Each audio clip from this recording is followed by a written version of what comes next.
हमारे खास मेहमान हमारे साथ चर्चा में शामिल होने के लिए जुड़ चुके हैं। स्क्रीन पर आपके सामने ये बड़ा सा पैनल इस वक्त नजर आ रहा है।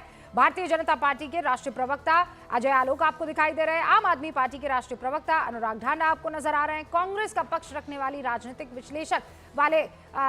विश्लेषक पंकज शर्मा जी आपको यहाँ पर नजर आ रहे हैं।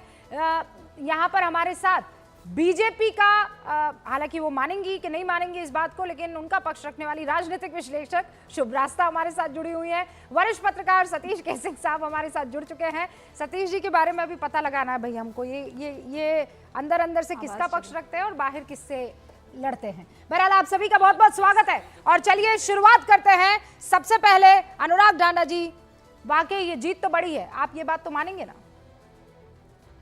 नहीं, देखिए, हम तो मान रहे हैं, भारतीय जनता पार्टी नहीं मान रही है कि उनको जीत के अंदर, और इतने दिनों के प्रयासों के बावजूद कभी शपथ का समय बदल रहे हैं, कभी अपना मन बदल रहे हैं कि मुख्यमंत्री किसको बनाना है किसको नहीं बनाना है। हाँ। कभी डिप्टी सीएम बनाना है कि 2 डिप्टी सीएम बनाना है। फिर उसके बाद कभी एलजी कमान संभाल लेते हैं कि मैं यमुना साफ करा रहा हूँ। हम पूछते हैं कि आप यमुना साफ करा रहे हैं तो पहले क्यों नहीं कराई, तो बोले नहीं मैं नहीं करा रहा हूँ।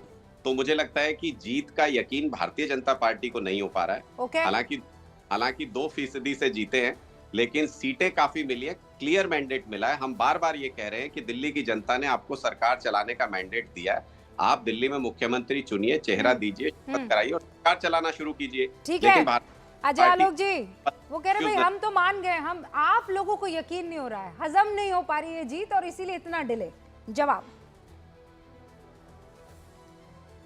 रूबिका जी, राजनीतिक संस्कार बदल गए हैं। मुझे लगा मैंने पहले भी अनुराग जी को कल परसों बोला था कि भाई अभी राजनीतिक मृत्यु हो गई 8 तारीख को, कम से कम 13 दिन का शोक तो मनाओ।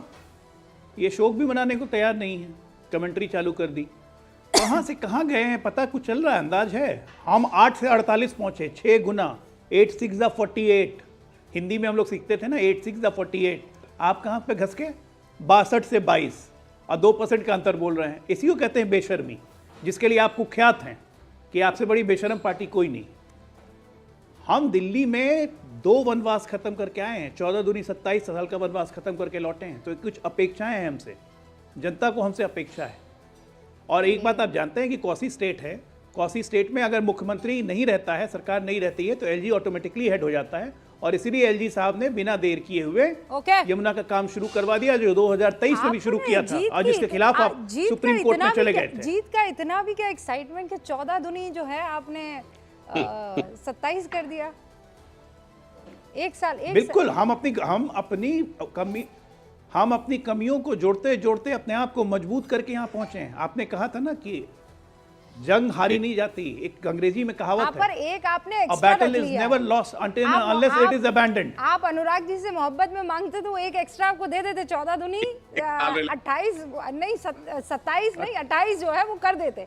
लेकिन ठीक है, आप ये कह रहे हैं कि ये आप लोग जो हैं अनुराग ढांडा, वो ये कह रहे हैं कि बेशर्मी की हद होती है कि आज जब हमारे पास ऐतिहासिक जीत आई है, वो ये कह रहे हैं आपको ये हजम नहीं हो पा रहा है। अरे भाई इतना वक्त तो वो लेते हैं। कल आप अनुराग भाई थे नहीं, हमने तो पूरा का पूरा बता दिया था कि ऑन एन एवरेज ये 10 से 12 दिन लेते हैं नाम अनाउंस करने में कि कौन होगा चीफ मिनिस्टर। रूबिका जी, अजय आलोक जी नंबर्स में बहुत बात करते हैं, तो मुझे लगा नंबर्स में ही जवाब दे देता हूँ। हमने 10% अपना वोट खोया, इनके अंदर तो इतनी काबिलियत भी नहीं थी कि वो 10% वोट हासिल कर लें, उसमें से 7% वोट हासिल कर पाए। दूसरा, तो आज 7% कोई छोटी मोटी चीज होती है अनुराग जी? बिल्कुल, मैं कह तो रहा हूँ, नंबर्स में बात तो मैं नंबर्स में ही तो बता रहा हूँ इनको। 7% पाया, उसका आपको दुख है। 2% में आप सत्ता से बाहर हो गए अनुराग ढांडा। कोई बात नहीं, आप समझ रहे हैं कितना गैप हो जाता है 2% में? रूबिका जी, सत्ता से बाहर हुए, राजनीति से बाहर नहीं हुए, विपक्ष में आज भी मौजूद है और मजबूत विपक्ष बन के रहेंगे और इनसे मजबूत सत्ता पक्ष बन के वापस लौटेंगे। ये बात मैं आज आपको कह रहा हूँ। ठीक है, हम भी इंतजार करते हैं, अनुराग जी रुकिए, अब मैं जरा डिबेट में बाकी सब 10 सेकंड। ओके, 10 सेकंड और लीजिए। सरकार एक लाइन, हाँ फिर आपको भी 10 सेकंड मिल जाएंगे सर। सरकार बनाने से पहले यमुना की सफाई शुरू कर दी है का ढिंडोरा पीटने लगे, लेकिन सीपीसीबी की रिपोर्ट आई तो पता चला कि महाकुंभ में करोड़ों लोगों को डुबकी लगवा दी और पता चला कि गंगा जी को साफ अभी तक नहीं कर पाए हैं, शौच के अंदर डुबकी लगवा रहे हैं, आचमन करवा रहे हैं। ये सीपीसीबी की रिपोर्ट में आज सामने आ गया, तो मुझे लगता है कि उसके लिए भी इनको पूरे देश से माफी मांगनी चाहिए इन चीजों आने के लिए। और अजय आलोक जी 20 सेकंड आपने देखिए 10 सेकंड मांगे थे अनुराग जी, 20 सेकंड में जवाब दीजिए, फिर मैं आगे बढ़ती हूँ। देखिए ये सब एक ही लाइन के चट्टे बट्टे हो गए। ममता जी ने आज कहा वो मृत कुंभ है, ये आज कह रहे हैं कि कुंभ में शौच की डुबकी लगाया जा रहा है। उसी कुंभ में मैं भी नहा के आ चुका हूँ, रूबिका जी आप भी नहा डुबकी लगा के आ चुकी हैं, और ये कुंभ का आपके स्क्रीन पर बैठ के अपमान कर रहे हैं। ये इनसे बड़ा घृणित आदमी कोई नहीं, आप उसमें घृणित आदमी कोई नहीं है। आपको अपने कुकर्मों की सजा मिलेगी। अभी दिल्ली गया है ना, लिख के ले लीजिए 3 महीने के अंदर पंजाब में भी कहीं मुंह दिखाने लायक नहीं रहिएगा आप। और आप लोग की जगह एक ही है तिहाड़, सारे केसेस खुलेंगे भ्रष्टाचार के, एक एक विभाग के भ्रष्टाचार खुलेगा। सरकार के शपथ ग्रहण के अगले दिन विधानसभा में सीएजी की रिपोर्ट टेबल करेंगे ना, उस दिन एक साथ सारे के सारे नपेंगे आप लोग। भ्रष्टाचारी कहीं के कुंभ को शौच का डुबकी कह रहे हैं आप? हिम्मत कैसे हुई आपकी? गंदा करने का पाप किया, उसकी सफाई मजाक समझा हुआ है क्या? जिसको जो मना रहा है बोले जा रहा है, करोड़ रुपए जिसको जो मना है बोले जा रहा है, और उसके ऊपर फिर अहंकार दिखाते हैं। बेशरम आदमी, मतलब कोई शर्म नहीं है लोग। देश के लोगों के डकार गए गंगा मां की सफाई करने के नाम पे। नेशनल टीवी में बैठने लायक, और आज भी शौच का पानी गंगा मां के अंदर गिरता है। शौच की डुबकी तो माफी आपको माफी मांगनी चाहिए। आपको पीने के लायक नहीं है पानी, सीपीसीबी की रिपोर्ट में आया है।